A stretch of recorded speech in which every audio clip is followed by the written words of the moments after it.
Welcome to Exploring Every Angle, the podcast where we dive deep into the lives of creatives from all walks of life. I'm your host, Thomas Powell, a video editor immersed in the YouTube space. In each episode, I sit down with guests from the creative world to explore their journeys, unpacking their upbringings, passions, and their goals that drive them forward. Hello everyone and welcome back to Exploring Every Angle. Today I am joined by a good friend of mine, Jordan, otherwise known as Dudey Rhino. He's a YouTube creator, been on the platform for many years. We're going to be talking to him today about his YouTube content and getting to know him on a more personal level too. So welcome to the podcast today, Jordan. Thanks for being here. Thanks for having me. I really do appreciate it. Really happy to be here. One of the first guests of the podcast, Yes. Which is quite exciting. Yeah. Episode 2, here we go. Yeah. We've been talking for how long would you say now? A couple of years? Is it about 2-3 maybe? Yeah, for sure. It's been about also, hasn't it? I think. Yeah, it was to give the listeners a bit of info. I was doing some horror YouTube channels a few years ago. YouTube channel, shall I say? And it was called Into the Darkness, like a top 5 channel, and that's how we discovered each other. Yeah, because I used one of your videos into that clip, and I think you reached out, or maybe I reached out to you, and we started talking from there. Yeah, absolutely. So it was from the farmhouse video, yes, where there's like the apparition in the reflection of the wardrobe, and it was Bailey who does the investigations with me.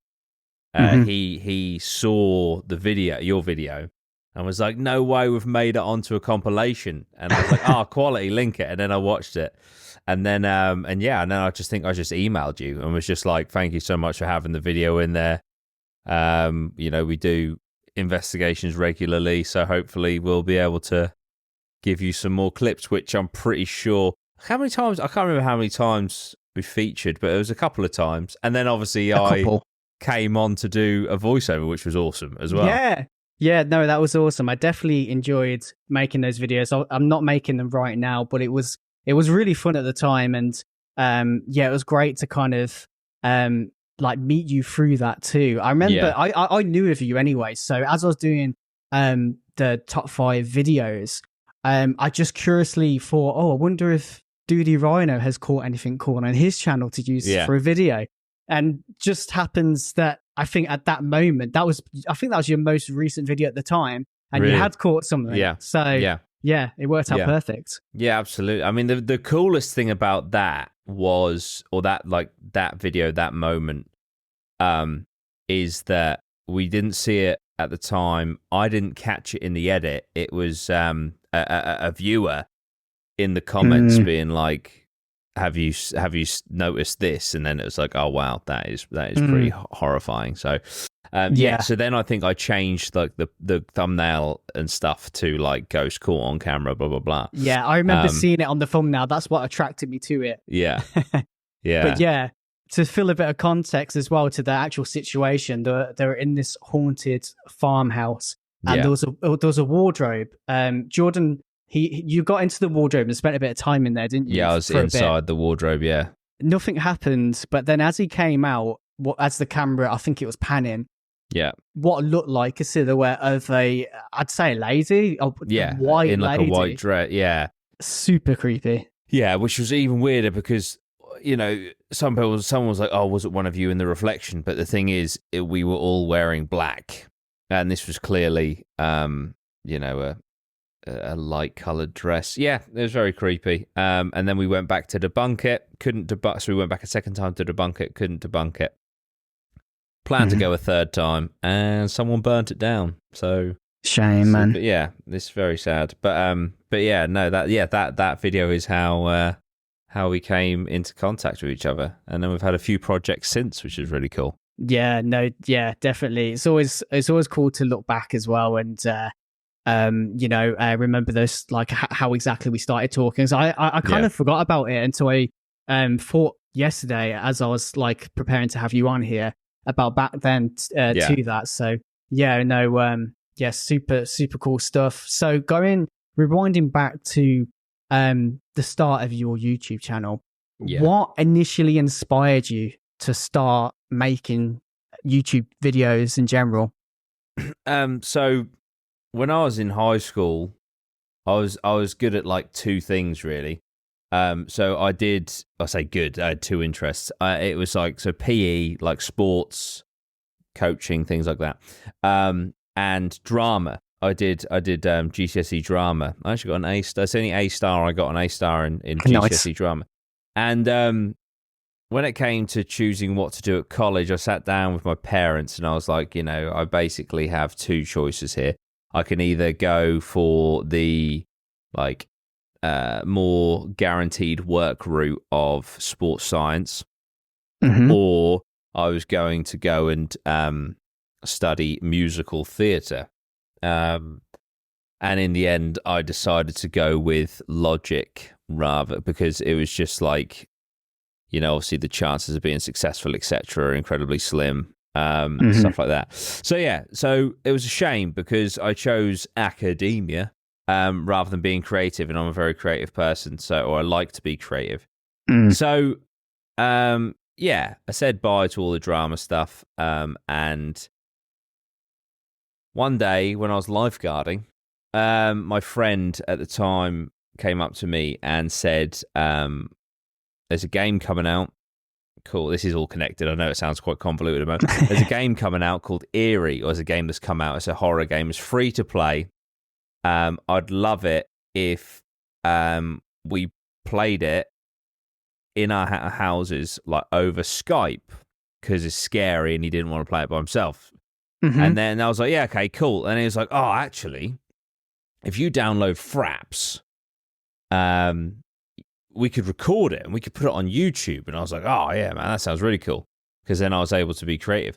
And this video is still on my channel to this day. Yeah, so we went and we recorded it, put it on YouTube. We didn't even have a name. Well, obviously we had a name by the time we put it on YouTube. But when we were recording, we didn't have any kind of idea, I don't think. That might be wrong. You'll be able to tell if you watch the video, the first video. If we've introed it as Dudey Rhino, then evidently we went through the naming process before we recorded. But please forgive me, because that was October 14th, 2012. So it was a while ago. Actually, I've just realised I missed my 12th anniversary. Yeah, it's 12 years. Yeah. Damn. Yeah, so anyway, so we did that, and I was like, wow, this is awesome. It gives me an opportunity to be creative like I wanted to do. And then me and Sam was my friend. We did it for about 3 months, and then he was going to uni. So he decided to call it a day. I carried on. So up until that point, we were Sam and Jordan from Dudey Rhino. And then when Sam left, I was like, I may as well just become Dudey Rhino. So from there on out, yeah. And as for the naming of the channel, it was just we called each other Dude. So we were like, let's do something Dudey, and we just went through a load of different names and then came up with Dudey Rhino. And it's very odd. And if I could go back and change it, I absolutely would. But it's been quite interesting introducing myself to many different like people in the industry and stuff over the years, and like agents and all that sort of stuff, and saying that your professional name's Dudey Rhino, that does raise some eyebrows. I wish that it was something different, but here we are. Yeah, so then I just did it as a hobby, and I absolutely loved it, and I was like, I need this to be like this was the thing. It was like, it wasn't, oh, I want to be a YouTuber. It's like, I need to be a YouTuber. Like every job that I had, I wasn't happy in because I wasn't doing what I thought I was supposed to do. And I went to uni and did sports science, still doing the YouTube thing. And then we're skipping ahead a little bit. So obviously feel free to go back. But it took me so when did I went full time November 2018, and I was full-time YouTube until November last year when I decided to call it a day full-time. I still do it as a hobby. So yeah, I did YouTube full-time, got the silver plaque, although my camera's blurred. That is, there you go, you can see it. Whoa. Hey. The silver plaque. Yeah, I was full-time YouTuber for 5 years. So that's really nice, because it was my dream to be I had two dreams when it comes to YouTube: be a full-time YouTuber, and get the silver plaque. And I managed to do both. It was never my aspiration to get a gold one. I just thought, you know what, I'd love to have a silver one. And it's a little bit, not to sound elitist or old school, but it's a little bit diluted now with the shorts and stuff, the virality. Right. It's a little bit easier getting a silver plaque now. Definitely. But back in my day, I think it was something like 0.023% of people on the planet have a silver plaque, or of people that have made an account. It's not so rare. Like it is crazy. Like, I was saying this to another video editor, I don't know, a couple of weeks back as well. How many channels that are out there that have got over 1 million subscribers, but you've never heard of them? Yeah. There's so many now. Whereas back in the day, it was like 12 people. Yeah. So it's like it's Shane crazy. Dawson, Philip DeFranco, like those. Yeah, it was like, it's insane, and all these channels are effectively businesses now as well. Absolutely. It's absolutely insane to see the evolution of YouTube over the years. Yeah. So when you started your channel, did you like? I did actually go back on your channel the other day, and I clicked on the tab and looked at the oldest videos. So you was in the Eerie video. So I saw those gaming ones. Yeah. So did it initially start out as gaming? Did you? Okay. So that was the kind of the what you set yourself to do to begin with. You're like, let's jump into some gaming stuff. Just 100%. Do that.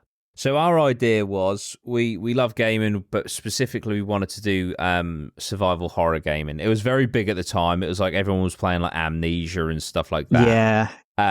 But everyone was doing it by themselves, and we were like, well, we're a duo, and that's kind of unique. And to be honest, I think if we kept pushing that and maybe learned to market it a little bit better, I think it would have been very successful. But yeah, so that is basically how it started. And then obviously when Sam left, I was trying different things. I also got a little bit bored of scary games after a while. Yeah, Well, that's the problem. Like with YouTube, you know, and I almost guarantee I speak on behalf of 99% of creators, right?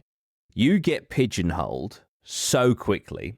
You know, people want to see you for specifically what they found you doing. And as a creative person, like, if you're not evolving, you are fucking dying inside. And yeah, it's like a lot of people get stuck.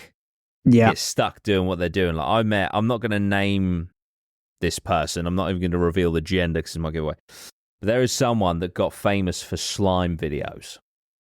Okay. And they want to, or when I met them, wanted to expand out, wanted to do different things. And like, if I try anything, it's just dead on arrival. And like, I'm now an adult making fucking slime videos, and I can't get away from it. But if I want to continue this lifestyle of being a content creator, then I have to do it, you know. And so it feels like that for a lot of people. I know that from experience and from talking to them. Yeah. And I managed throughout my career to reinvent myself a number of times, which was great for my own like mental well-being. As a creative person. So yeah, I started out in like the gaming stuff, really enjoyed it. And then eventually went to a festival and filmed that, and that actually did really well. And I was like, oh shit, I love music festivals, and it did well, so I'll have a little crack at that, and that went really well. But then, like, the problem with music festivals is they're kind of a summer thing. It's very seasonal, all the rest of it. Plus, it had a roof on it, of how big it could grow. And I just weren't really feeling it, And so then I switched again, and I went to like true crime stuff, and did really well. That's when I grew a hell of a lot. That was like 2020 COVID time. My videos were doing really, really well. Getting a lot of growth. And then that was your main staple for quite a while. It really was. And then I switched again to the Paranormal, which is where I'm at now, and which I'm really enjoying. But yeah, that's kind of like a very quick overview of 12 years of my life. No, that's awesome. Yeah. Yeah. No, you've done a huge variety of things, and it's good to test different things out. With all those different things that you did there, at what point did the channel take off, if you will? So I would say it began to take off during the music festival stuff, where I got to 10,000 subscribers. Nice. Which obviously is a bit different now of YouTube Shorts and stuff. But back in the day, again, it's a very famous quote by Casey Neistat, who said the hardest thing to do on YouTube is get to 10,000 subscribers. And so, I did that and was feeling really good about it. And then started to kind of branch out from that. And it took a while. Like, it took about 6 years for me to get, it took, after a year, I had 64 subscribers.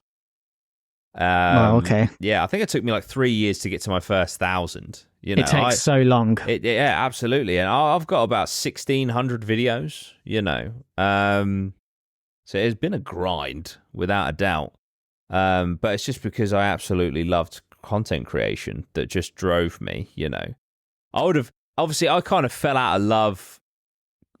It's weird. When it becomes your job, all of a sudden it's work. So it's not like pleasure or passion anymore.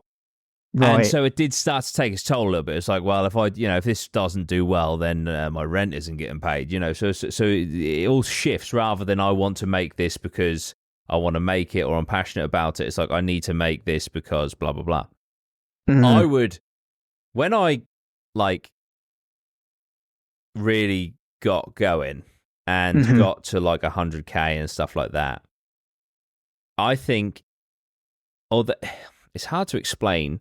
If I had all of the knowledge that I had gained from editing and all the SEO and all that sort of stuff when I hit 100K, but I had the passion and motivation of when I was an 18-year-old, 19-year-old YouTuber, I think I would have been fucking unstoppable. But unfortunately, the internet eventually beats that out of you. But yeah, so it's just really interesting just to look back, But what is really cool, is that I did have a really big goal. I had a really big dream to achieve. And when I achieved it, I did think the 18-year-old me who set that goal would be very proud of what I've achieved, which is really nice. And then I did call it a day full time because it was just too much. It's too much pressure, too much lack of financial stability and security. And also I was turning 30 and I just wanted a change of pace and a different kind of lifestyle. So absolutely. So going into the paranormal and true crime content, where did your subjects where did your interest these subjects begin? Were you always interested in like horror, paranormal, crime, true crime, like from an early age? No, from an early age I was actually quite scared of especially the paranormal,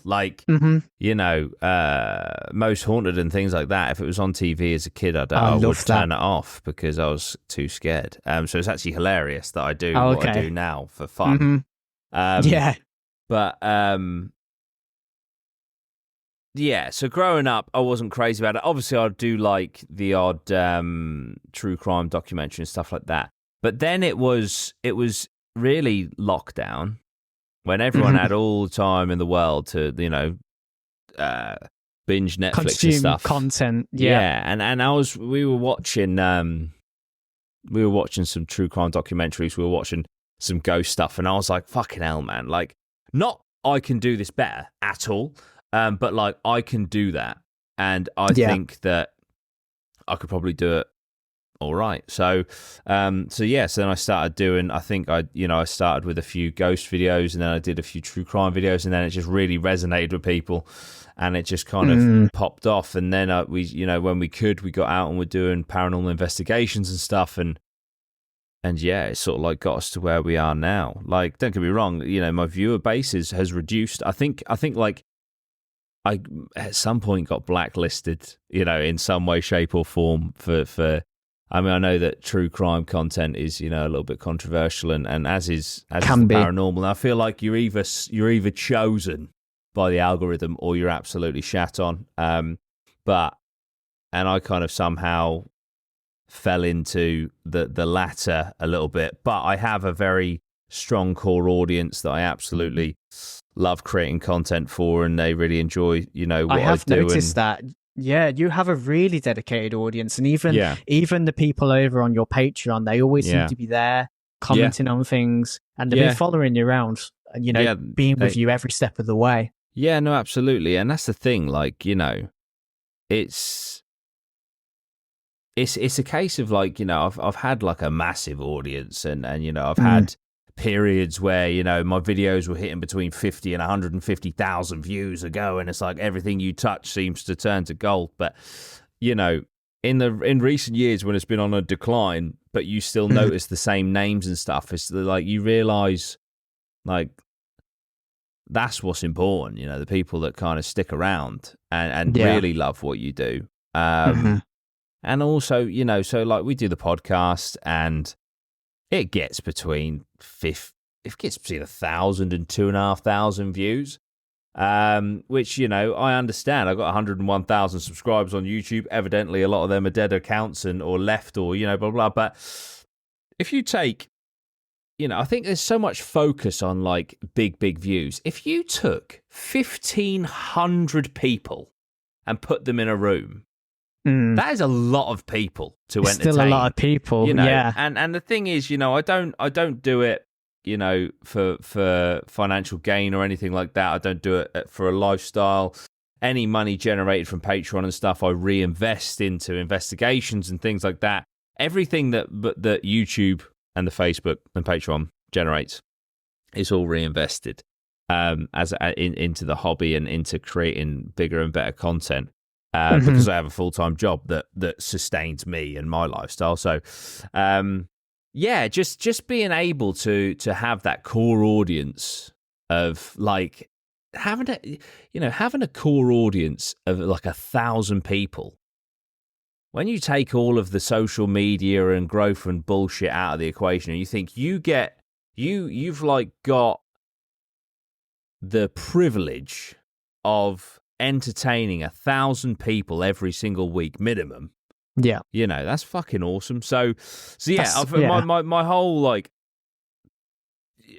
perspective has just shifted because it's been able to. Because I was so distracted when it was my full-time job of like, you gotta get the views because the views equal the money, and the money equals not even like fucking cars and shit. It's like. It equals just being able to pay your way. Well, it's your salary. Exactly.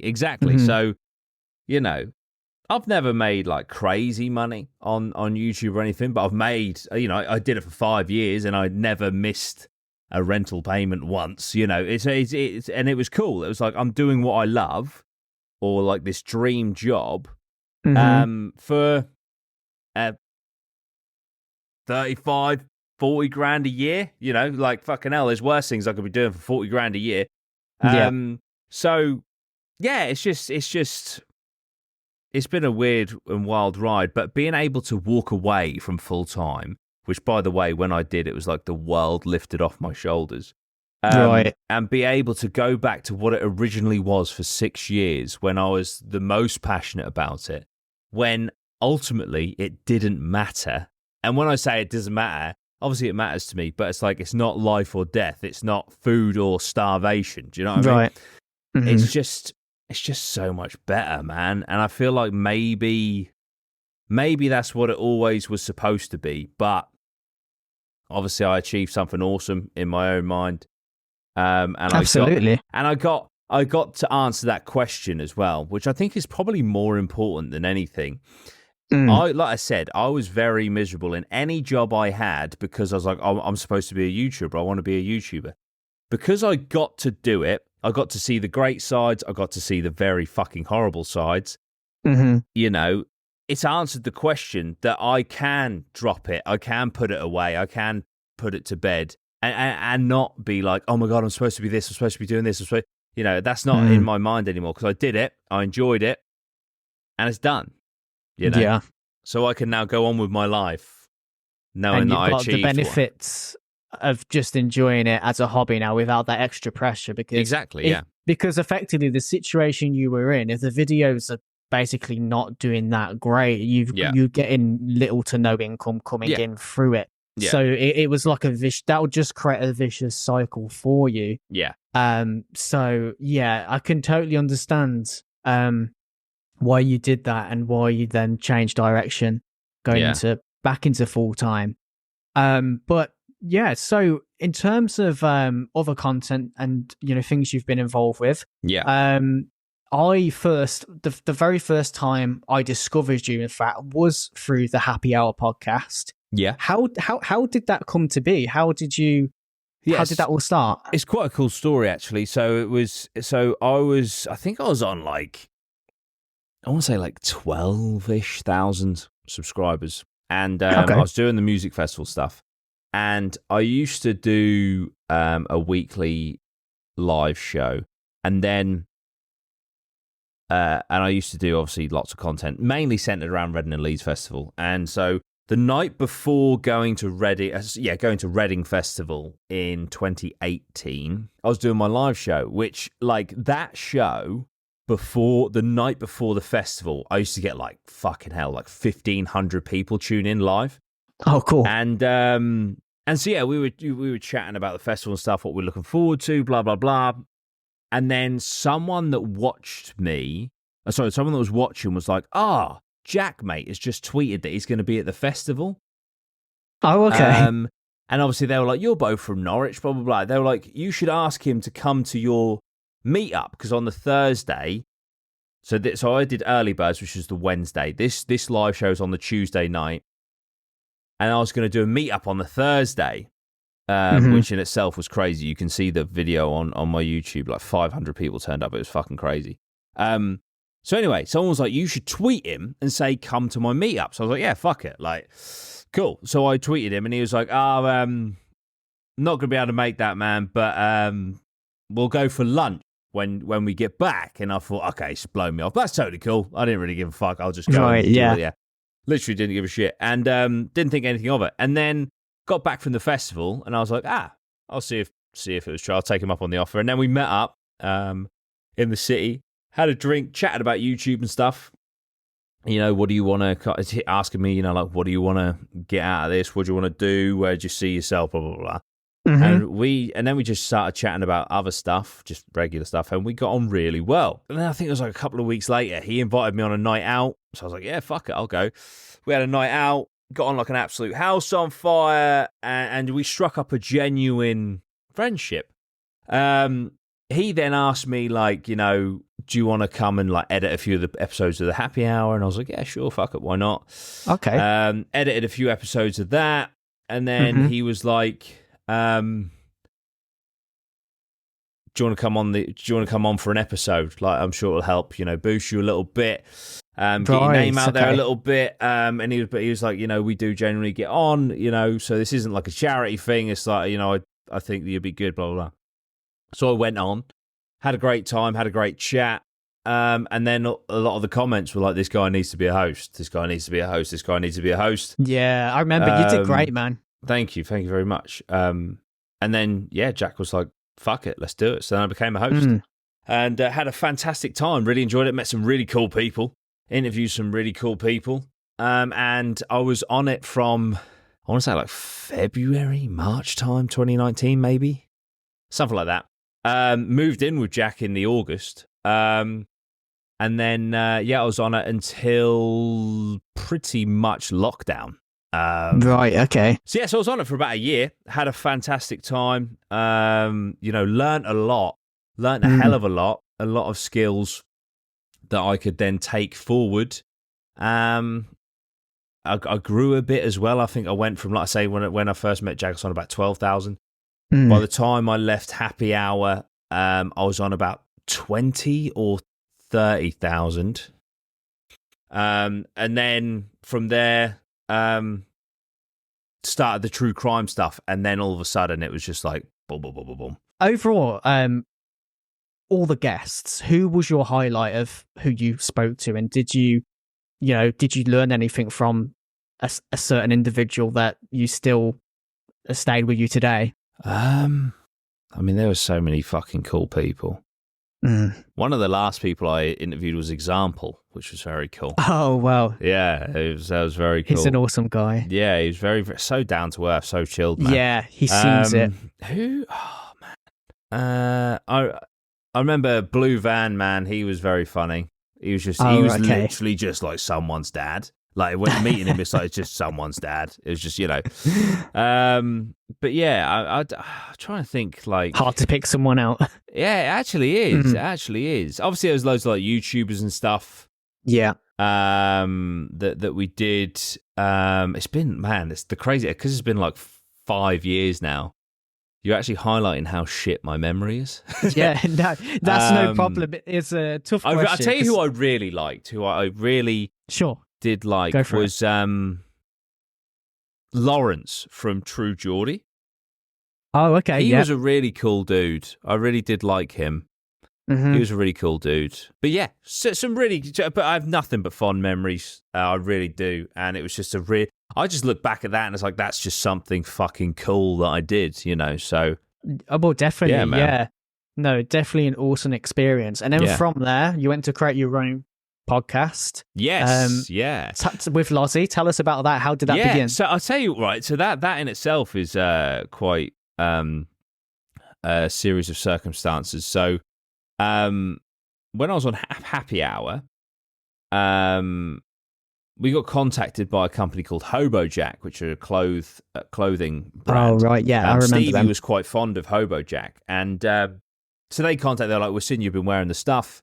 We want to meet up with you." So we met up with them for a drink, and they were like, "If you want to do any collaborations or whatever, we're game." And I just stayed in contact with them. Right. And basically, that probably, like 6 months later, 8 months later, maybe. Obviously, I'm no longer part of Happy Hour, and I get a message from them, and they're like, "Look, we want to start a podcast. We think you'd be perfect to be the host.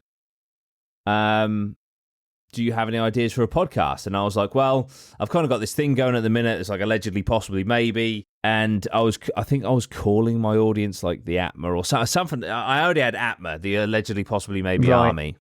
And so I was like, "This is the idea I've got." And they're like, "Yeah, cool, perfect, let's do it." And I was like, "But I want Lozzie involved."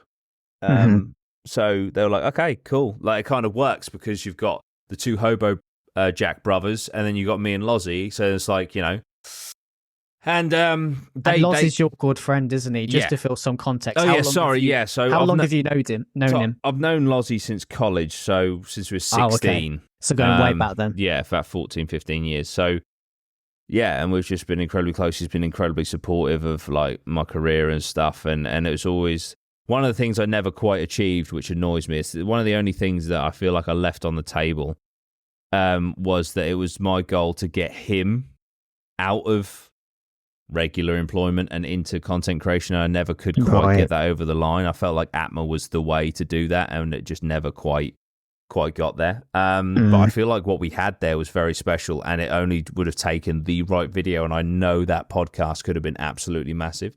Like the way that HoboJack, they funded it, they built an incredible studio, they hired someone to edit it full time and be like the sound producer and stuff. It was incredibly professional setup. And we just never quite got over the line, and we did it for about 2 years in the studio, and then Jimmy, one of the hosts, one of the brothers, decided he wanted to go and do his own thing, and then a few circumstances happened with HoboJack where they had to sell, downsize and sell the factory and stuff, and the studio was in the factory, so then we decided to do it remotely like we're doing here. And that kind of, and then we've just been doing the podcast as a podcast. No like aspirations to grow or anything like that. Just to kind of use it as a catch up, really, between us. Right. But yeah, I'm still in contact with Dan, the other brother. Obviously, no hard feelings for Jimmy at all. Like, I'm always, you got to do what you got to do, and do what's right for you, and he felt that was right for him. But yeah, I'm still in contact with Dan, and it's just awesome. Again a cool thing. And because of Hobo Jack, they're a clothing company. It allowed us to do the APMA merch and stuff. We did some incredible clothing and stuff, and it was just again, like, this the biggest thing I'm taking away from my 10-12 years in YouTube is just like, it just enabled me to do some cool shit in my 20s. You've done a lot of cool things, a ton of cool things when you look back at it. It's definitely something to be proud of. So there's 4 of you then in the podcast, and it's still going now, isn't it, with Lozzie, like you said? And you just use it as a catch up. So it's just the 2 of you now. No, so Dan also does it as well. So me, Lozzie, and Dan.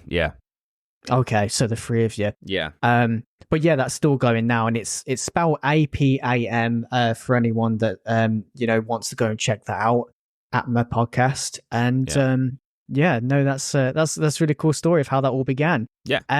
Switching back to your content. Yeah. So as you said earlier on at the start of this podcast, you're now doing paranormal investigations. That's the main core of your channel, I would say. Yeah. So while you've been making these videos, has there ever been anything at the minute that's felt just too real or unsettling, where it's generally creeped you out, like scared you to the core?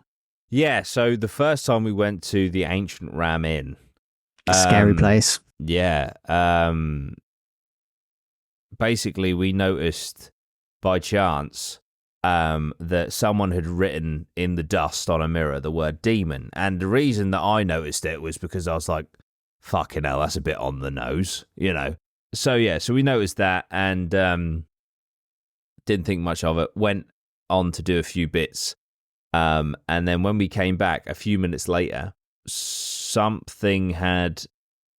like someone took their hand and scratched across the mirror, like 3-4 lines smearing through the word demon. And it's like, wait a minute, a couple of minutes ago, we literally read the word demon. And then we come back a few minutes later, we were all together. I also trust my team explicitly. And the outside of the building was locked, wasn't it? Yeah, so with the Ancient Ram Inn, you've got a gate, a massive fence and a gate with a padlock on it, and then you've got a code locked door to the building as well. And it's so old, rickety, claustrophobic, like, because that's the thing, like, someone was like, well, there's probably someone running around in there, like an employee, and it's like, no, there just isn't. So yeah, when we saw that, like, my kind of entire worldview of being skeptic just like fell apart, and it was very, very, very unsettling, to say the least. It was strange. Yeah, I know. I remember that video, and it was the very first Ancient Ram video you did, wasn't it? Yes, it was. Yeah, we've been twice now, but yeah, that was the first one. Yeah, definitely a strange one, because I mean, from the team that you have as well, I don't think anyone would mess with anything. Everyone seems really genuine. So yeah, absolutely. And the other thing is, like, I saw with my own eyes everyone go past that mirror, and not touch it. And yeah, it was there. So that's the thing that I just I can't explain, which is so horrid. So that basically converted you into a believer. Are you 100% believer now, or you still kind of remain a little bit skeptic sometimes? So I'm skeptical of things like, orbs, don't buy them. But I now am a firm believer that there is something in this world that we can't explain. Now, do I think that it's like spirits that have passed over, that are between heaven and hell, and there's a God and there's Satan and all the rest? Like, I don't know that. But do know from what I've experienced, I saw words written onto a mirror in dust. I walked away. I came back. Something wiped that out that couldn't have been human, because all of the human beings in that house I saw go past the mirror and trust to have not tampered with it. So it's like, what did then? So that's where I'm at. Like, Yeah, no, it is weird, but it made for a really great episode. And as you said, you've gone back for a second time. Yeah. It's just such an interesting place. I've not been, but I'd like to go one day. I would definitely recommend it. It's awesome. And yeah, I've been interested in the place ever since. When you mentioned Most Haunted earlier, that's something I used to love to watch, and I remember seeing it on there. So I've known of the building since way back then. Out of all the locations, would you say it's your favorite, or do you have another favorite in mind at the moment? Would it be my favorite? Yeah, probably. You know, obviously we do, you know, these places where you can rent them out, and we also do abandoned buildings. And the abandoned stuff is just scary, like straight up. Like, it doesn't matter if it's, you know, haunted or not. Like, there could be anyone in those buildings, and the building could fall down, or the floor can fall through, or the ceiling can fall on you. You know, it's they're awful. And I'm just trying to think if any of the abandoned ones stand out more to me than the Ancient Ram Inn, but I don't think so. I think 30 East Drive is a very close second. I love 30 East Drive. Yeah, been there twice as well. Another incredible place. Yeah. No, I think Ancient Ram Inn has to take the top spot though, for sure. Yeah, no, that makes sense. And doing the investigations, do you do it? Are your aims with the videos? Are you more like driven by trying to find proof of the afterlife, or are you doing it more to kind of just have a good time? And like, what's your main driving force for doing these types of videos? What do you enjoy about it? So I really enjoy that, you know, I'm having a great time with my friends. That is honestly, it's awesome. It's such a cool thing to do with friends. You know, and just have a great time and make memories and all the rest of it. Obviously, we are also trying to see if there is something unexplainable. Like I said, we experienced the mirror, but I can't prove anything. Like, I want to gain tangible, provable evidence, you know. And also, one of the members of our team who we've mentioned a few times tonight, Lozzie, is as skeptical as it gets. Like, he is. And so one of my main driving forces, to be honest, is if we convince him, then we've succeeded, you know. Yeah. Because he is just like, just very, it's not real. So, and his partner of like 10 years has said, like, you know, I grew up in a haunted house. I had all these awful things happen to me. But, yeah. And Lozzie's just like, there's logical explanations. I don't believe you. You know, so it's like, that's the kind of caliber that we're the mountain that we've got to climb there. But that's the new mission for your investigations. Convince Lozzie. Yeah. No, I love it. And also, you know, it's awesome. The videos that we make, you know, obviously it's great to provide escapism for people, which is fantastic. You know, I absolutely love that we do that. I love that people can sit down and watch an investigation for an hour and whatever and forget that they've had a shit day. That's fucking, you know, one of the big motivators as well. And also, you know, when everything's said and done and I call it a day completely, I'll always be able to go back and watch these, you know, and be like, oh, wow, look at and show my kids and stuff. And, you know, look at this cool stuff that I used to do. So, yeah, no, it's just, there's many factors, but that's cool. We just enjoy them. We just enjoy doing it. I think that's the main thing, really. Yeah. You've just got to really enjoy it. And there's something I haven't done any of those types of ghost hunts for years now, but I remember when I used to do them, it used to give me some kind of kick, like adrenaline rush. I used to be like, oh, I want to do another one. Yeah. There's something about them. But even watching that type of content, I think people love watching anything horror related, paranormal. It puts you on the edge of your seat, and there's just something about it that it's just it's fun to watch. Yeah, absolutely. So with that type of content as well, it can be quite heavy sometimes. And, you know, as I mentioned, Eerie, how do you have any methods that help you stay mentally balanced while filming like more eerie topics? Yeah, I mean, we've actually been criticized a number of times in the comments. Would you believe it? Okay. Because we do try to have fun, we do have a laugh, And a lot of people are like, how fucking dare you laugh when, you know, you're dealing with these sort of subjects. It's like, well, what's the alternative? Let's be serious and, you know, potentially like depressed and, you know, about like, no, we at the end of the day, we are there to have fun, take it seriously, switch on when we have to lock in and switch on, we do. But, you know, between the equipment segments, you know, we will take the edge off, because otherwise it is a bit scary, it is a bit daunting, it is, like I say, you know, sometimes depressing. And so I feel like you've got to have that balance, you know. No, I definitely agree. Bringing like a bit of humour into it just to kind of lighten the mood every now and then. Yeah. Because when, I'm sure for you filming as well, when you're sat there in a dark room with a Ouija board in front of you, it can be quite creepy to be honest. Absolutely. So no, I absolutely agree. There, in terms of like your channel, going forward, do you have any more? Like, obviously, you mentioned now you're working full time. This is more of a just are you treating it more like a hobby, like you used to? Absolutely, yeah. Do you have any goals, or any more dreams that you want to fulfill going forward? No. No.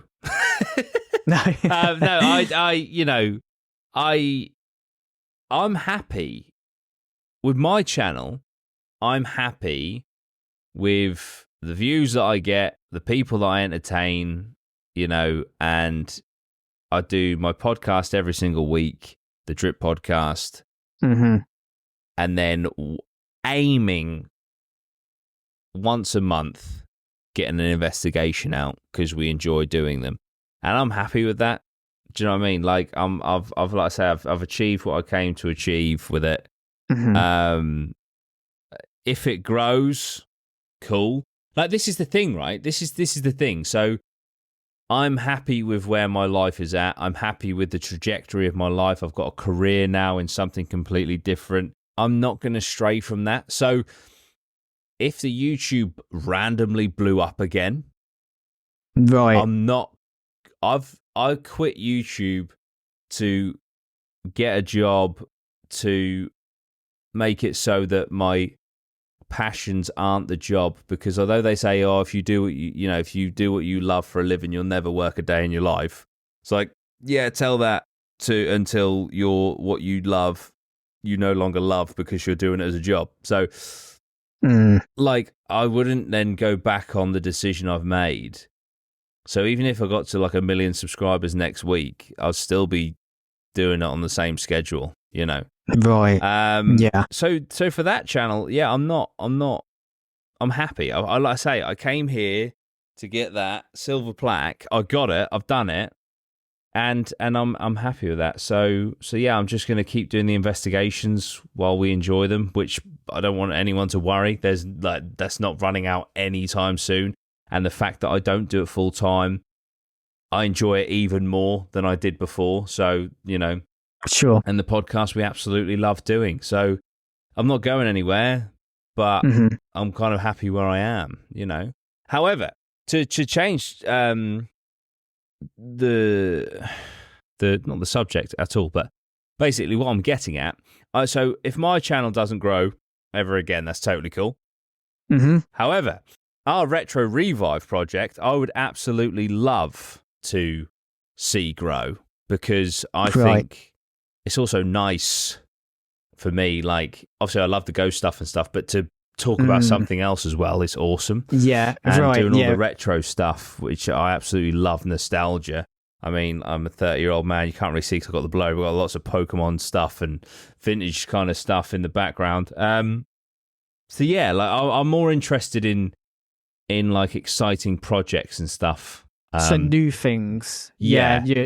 Any like, so if something came up in the future, new, like even a different channel in the future that's a different topic that really interests you, that would be something that you would for sure. You'd love to jump into. One of the things I love the most, not love the most about Retro Revive, this is going to sound ridiculous now I've said that, but like, I just do voiceover. I'm not in front of a camera. I'm not presenting. I just get you provide me with some great scripts, and I read them with enthusiasm, and then this awesome thing comes out at the end. So even that is different for me. To just like be a faceless channel where it's like, it's just a really cool project. So that sort of stuff. But don't get me wrong, I just want to reiterate, I am happy with my channel. My channel's going nowhere, but I'm happy with where it's at. And if it stays where it's at, I'm totally content, I think is what I was getting at. Sure. No, that's that's awesome, man. And to fill a bit of context as well with Retro Revive. So basically, I feel like it's early this year, or maybe it was last year. I spoke to Jordan about starting a channel that focuses on all things retro. So we're talking old Game Boy games, MSN Messenger, Habbo Hotel, Pokemon cards, Yu-Gi-Oh, like literally a blockbuster, everything. So I basically put these scripts together, and Jordan's the voiceover, as he just mentioned, and we make these videos out. And we've kind of been a bit stop and start at the minute on there. We have got some other things in mind to try soon. But it's been something that we wanted to do as well, because the more we spoke, I think we both realised we're quite common in the things we like when it comes to like Pokemon and things like that. Yeah, absolutely. I remember the day I started talking to you about it, and I can't remember who mentioned it first, but whoever it was showed their Pokemon cards, and then suddenly I'm getting a video from you, and you're showing your binder of Pokemon cards to me as well. I was like, oh, this is awesome. Yeah. Jordan likes this as well. Yeah. And that's where that stemmed from. Yeah. And I love anything retro. I love it because it makes me feel really nostalgic. Yeah. And I don't know, I can have a lot of fun with it. Mm-hmm. So yeah, no, I agree. That channel, I really hope we can do something with it to gain an audience. But yeah, it's a cool little project at the minute. But yeah, it's just called Retro Revive if anyone wants to check that out. Mm-hmm. Yeah. But it's been a ton of fun at the moment. Yeah, absolutely. And faceless channels as well. Like you mentioned, just doing voiceover. I think there's a big, like, faceless channels are more of a thing on YouTube more than ever at the minute. So many people have them. So many people have successful ones as well. I just think there's something about them as well. They look really clean and polished and professional. Yeah. And you also, I think it then puts more of an emphasis on the topic rather than the personality of the person, the creator or the host or whatever, which is great. Yeah, because effectively it's like because you're not associated on being on camera, it doesn't really matter, and I feel like there's more flexibility there to chop and change the channel like even more, because you're not a core person that's there on camera that everyone's associating with you, like you mentioned earlier with near the start of this podcast where you can get stuck in a hole. I feel like with those types of channels you're not so much stuck in a hole. Absolutely completely right. So I'm looking forward to whatever pace we do it at. I mean, we've proved that we can, not this is what we're going to do, but we've proved that we can like pick it up as and when we please, because last time we picked it up, it went, didn't it? Which was awesome to see. During the summer holidays this year. Yeah. Going back to your channel, and a lot of people, see the side of YouTube where it goes well. Yeah. And you've had a lot of struggles with it, and especially early, you kind of went into the algorithm and a lot more and stuff like that. What do you have any advice for any like people if they're going through a similar thing to what you were, in terms of like even like creating content? Like you said, it started becoming so unenjoyable because it became your work. What advice would you give to people that were in that same situation? So it's tricky. So if you're in a situation where things seem to be slowing down and you're kind of stuck and you're also kind of in a pigeonhole, what I did, which kind of reinvigorated the channel and actually it's what got me over 100,000 subscribers, because I was between 90 and like 92 6,000 subscribers was a fucking grind. Like, I'm talking months and months and months and months. And obviously you start to, get bored of your own content and stuff. And so I looked at what I was doing, where I was in the sort of true crime, paranormal, cryptidy kind of area. And I was making, true crime cases. I was making videos on like urban legends and stuff. And then I sat there and I sort of like thought, I need to do something different. I need to be passionate about it, because I do feel like if you're not passionate about what you're talking about, it's going to come across. Or at least if you are passionate about something, it will come across better than if you're not. So at the time, season 4 of Stranger Things was happening, and they had like a mid-season break of like a month or something. And there's loads of theories and shit, right, about Vecna and the Upside Down and stuff. And I thought, right, I know this is a push. I know this is a stretch. But Stranger Things is kind of a paranormal show. It's topical right now. I've kind of done theory videos in the sense that I've done some true crime videos where the killer hasn't been found, and so you do theories as to who the killer could be, things like that. So I was like, right, fuck it. I'm going to do a theory video on Stranger Things, like what I think is like what the twist of Vecna was going to be or something like that, or who, and boom. 60,000 views. Fuck. Right, here we go. So we now have a window here. We have a window because it's topical, which is why it's doing so well. So I'm just going to make a few of these videos. I think I did like 6 or 7 in about 2-3 weeks. I remember seeing them. Yeah, and they were just all doing great. And it got fresh eyes on the channel. It reinvigorated me because I was doing something a little bit different. I absolutely love Stranger Things. And I think that season 4 is a fucking masterpiece. So it's easy for me to talk about. So basically, if you're in a bit of a rut, and I know this is not as easy as it sounds at all, try, strip it back to basics, look at what you're doing, try think outside of the box. If you can merge, especially if you're at a hurdle or a stumbling block, if you can merge whatever unfortunate pigeonhole you're in with something topical is always going to be a killer on the algorithm, as in killer is in a good thing.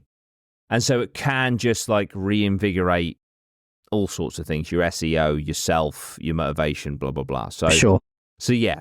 Or just say fuck it and just change direction completely and hope for the best. But what I did was, like I say, I sat there, I was like, this isn't working. I'm so close to my goal. What can I do here? And I just had a punt on a stretch that Stranger Things would fall into the category of what my audience enjoy, and thank fuck it was. And then boom, there you go. And then that got me like, I think 4, 5, 6,000 subscribers in like 2-3 weeks, and boom, there we go. We hit 100k. So yeah, that's awesome. And so that pushed you to the 100. Yeah. So that was it, and then yeah, it's just kind of that was it. And I got there, and I was like, right, when I get there, I'm either going to be like, right, here we go, 100. What now? Now I want 1 million, or I could just call it a day. And I was like, I'm happy. That'll do. So. Yeah. Fair enough, man. Yeah. No, fair enough. That's some really good advice. But yeah, in general, do you want to? So it's been great having you on here, Thank you for having me. I just wanted to wrap this up with just plugging a few of your things. So your obviously channel is called Dudey Rhino. Yes. So for people listening, as we mentioned, Jordan, he produced paranormal content, obviously, doing it more on the side now. So it's like you said, once a month.